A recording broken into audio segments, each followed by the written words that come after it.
Hello everybody, in today's chess video, I will show you how to crush Sicilian modern variation. So, it starts with e4, c5, knight f3 and d6 by black. This is called the modern variation of Sicilian. So, if you just lazily play d4, it will become very common position in Sicilian. That means they already prepare. So instead you play c3, delay Alpine Sicilian. You threatening to play d4 in this case. So black will play knight to f6, attack your pawn, and you play queen to c2, defend your pawn. And here's the fun begin. Most people here will play knight to c6, which invite you to play d4, gaining the big center space. After pawn takes pawns, you recapture, and the only move will not lose game is to play d5. But most people will play bishop to g4, which is already a big mistake. Their idea is to take a knight and take our pawn on d4, but this invite us play d5, attacking a knight. If let's say like knight move to e4, you're just gonna take, and you just have beautiful development, bishop check, and knight gonna develop, you gonna develop it and the bishop, castle, and basically you will have the more developed with the absolutely big center space, and black structure is just terrible. So people will play bishop take knight. Now we take back, and yes, we have double pawn, but we are not lost. It wouldn't just fall our trap and play knight to d4, attacking our queen. We counter attack his king and fork his knight, and he try to go back. The pawn anchored a square already, so we win a piece. So knight to e5 is a really good move. But then to just play f4, invite knight to f3, and disallow ourselves to play castle. So now we have no right to castle. But okay, don't play knight queen to e2 or you have a fork. So king to d1. And believe it or not, there is only one good move in this position, which is e5. Because if they play e6, queen to b3 is straight up winning a game. Because you attack a knight, attack the pawn on e6, and you're just winning. Let's say like pawn takes pawn, you just take a knight. If knight try to run, you can just keep a check, and now the knight block, you play pawn takes pawn and queen takes pawn, and it's just winning here for you. Like, you're just gonna destroy everything. So, let's see what happens if black play the best move, e5.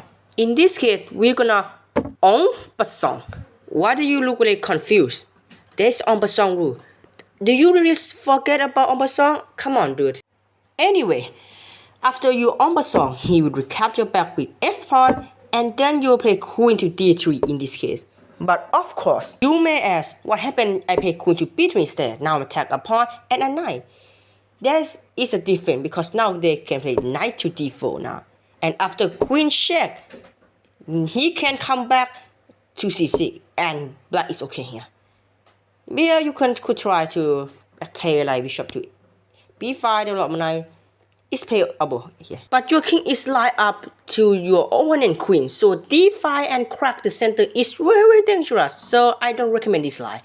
I recommend to play queen to d3 instead. So now knight cannot jump to d4. This is the entire idea. So it forces knight to h4, and then you play queen to b5 check, and queen has to go exchange, and after all of that you develop a piece. And this position you have very nice position. You have the beautiful center space, and you will develop the bishop to c4, attack the weakness on e6, and you will just develop, bring rook on c5, and you just have a really nice position. And black has a knight that's so passive. The knight on the ring is dream, guy. Remember this, remember. But let's back to this position. In this position, black can play e6. The idea is to play bishop to e7 and bishop to d7, and just cocoon. But this is not very good, okay, in this position, because you can just develop, and after he developed, you will just develop your bishop like this, castle, bishop like this, and you just have very beautiful position. And if black try to play like knight attack the bishop, you just go up, and this knight just become a target. Very bad position. So rook to c8 is the only move attacking our queen. There is two moves here. First is queen to b1 and queen to d1. Queen to b1, the idea is you want to maintain this diagonal and you can support it. Or you can play queen to d1. So you will use the c5 to fight against black rook. And you maybe can go to d2 in later on in the game. So black will strike with d5. This is all good move.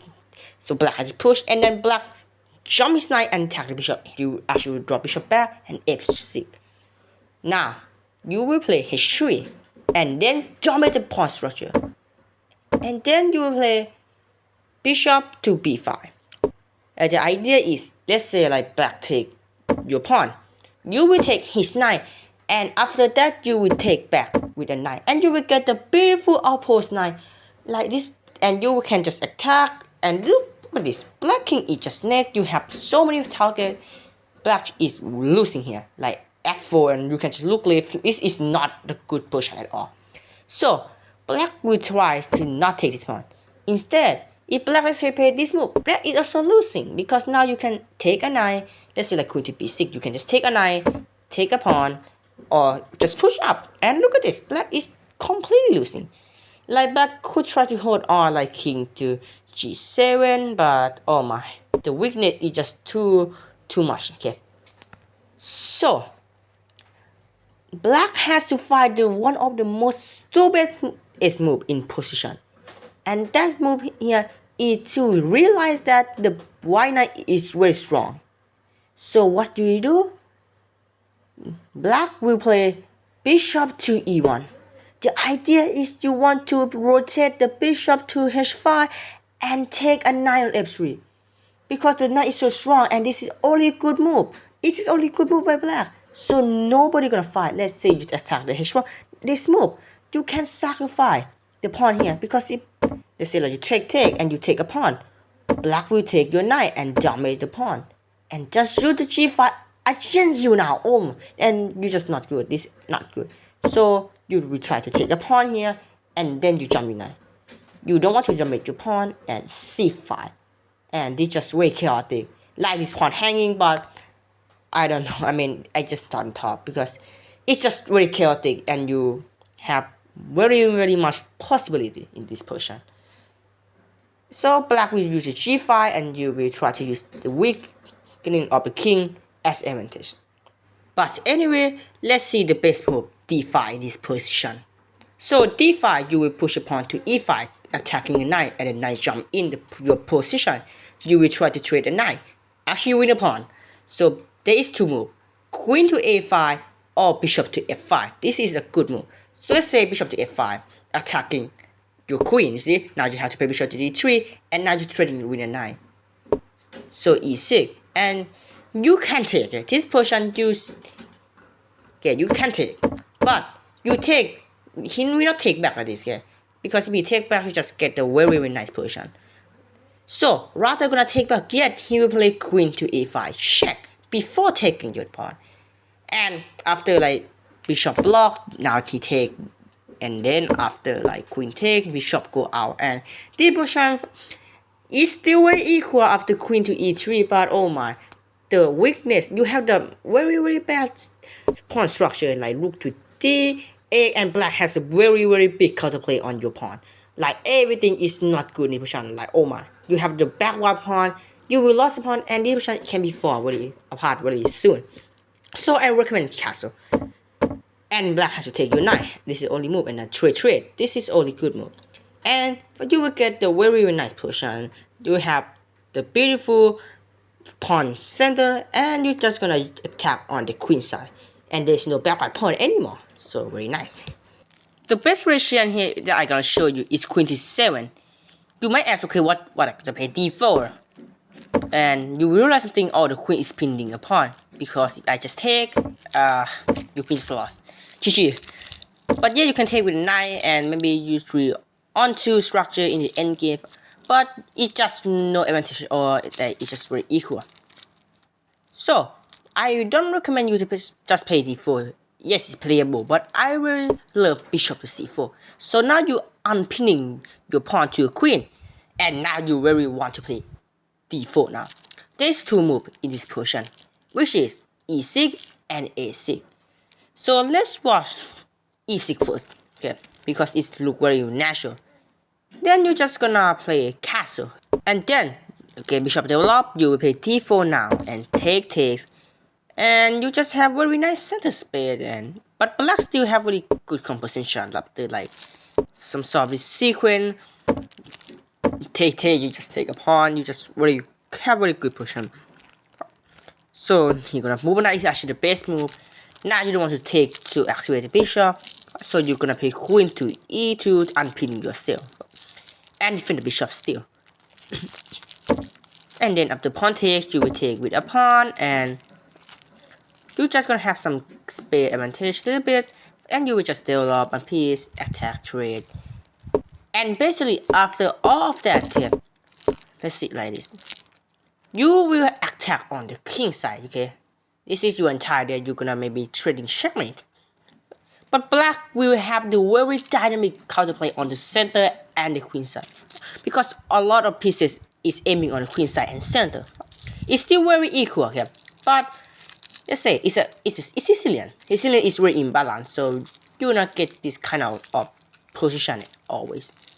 So basically you attack on the king side and Whack will attack on the queen side.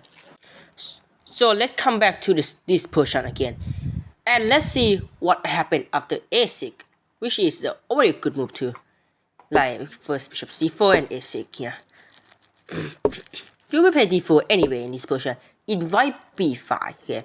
Attacking our bishop. Yeah, and try to play like c4 and things, but you're gonna drop bishop and bishop develop like this. Attack your weakness and then threaten to play b5 and win the pawn. So we have to shut it down by play d5 ourselves. And yes, you have some center space, but now after like c4 and you drop bishop back. Now e6 try to destroy our pawn structure. You have to take here. Yeah, this position is you must take. And then to back recapture, you play knight to d2 to defeat our pawn. Yeah, your pawn is really far. And then you play knight d7, threatening to just jump in and win our pawn. We could try some sort like knight to h4 and defend the pawn, but your knight is trapped. So you cannot do that. So what you do? You counter attack a4, attack on the side, and you try to win a pawn on c4 instead. But black don't can play knight, jump in, and now you castle. You also doesn't care your pawn. You might ask, okay, what happened? So black gonna take your pawn, right?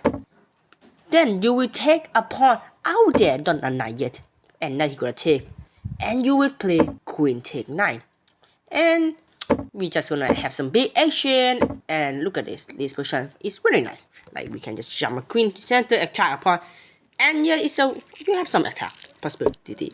But you may ask, how about this? You just hang a fork. Do I? Because now you play queen to e3, attack a weakness. You sack your rook and boom, both toss in with your queen. The queen try to exchange and you take a pawn. And this knight is actually trapped. Like this knight cannot go. Look at this. The knight is trapped. Really cool, right? So you're gonna take a pawn. You doesn't care about this knight. Now he tried to trade the queen, but you don't take because you want to win this knight. And then take a pawn there. Knight try to run. You take a pawn. Out there, bishop gonna like play like to c6. And you will play bishop drop back and then pressure knight, play b4 and you win a knight later on, like in this position. Let's say like bishop attack your knight, boom, boop, boop, boop, or exchange, king go out, knight go back, and bishop take. And after all this sequence, you will have the massive pieces activity, and you will have the very good pass pawn here. The b pawn is very good. And black king is just snake. Look at your king. Your king has beautiful 3 pawn. And this black king just so wide open. Like, what is this king doing, bro? You're not supposed to go 5 when there's a many piece in the board. And you have so many activities. In this position, it's completely losing for black. And you have the big asset of this b pawn. So you're just completely winning here. So, black cannot be greedy and fork. This is a very, very cool trap. Like, black has to play this in this ratio. And you just have very equal game. Yes, black have this counterplay, but we are counterplay on the center. And it's just gonna be very chaotic game. So, and you will try to attack the weakness like this. And let's see like knight to d4, queen here, attack the weakness, you see? And then after e5, you will pick knight to e6, use a little bit of pinned tactic. And then bishop here, and something like this I'm gonna show you required because it's enough before to do that. But let's say like him saw like queen g3, like pop pop pop pop pop, something like this. Then you take a pawn and you get a pawn back eventually. And you have some target. Black have the very good target too. Like try to use his knight, you have the weak, but black has a weakness on g pawn. But it's very equal. Like it's just very equal game. Okay, somebody has to misplay and lost. But I still prefer white anyway. That's why I love this position.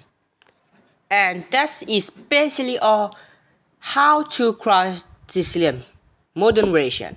So I hope you will enjoy. See you in the next video. I love you all. Goodbye.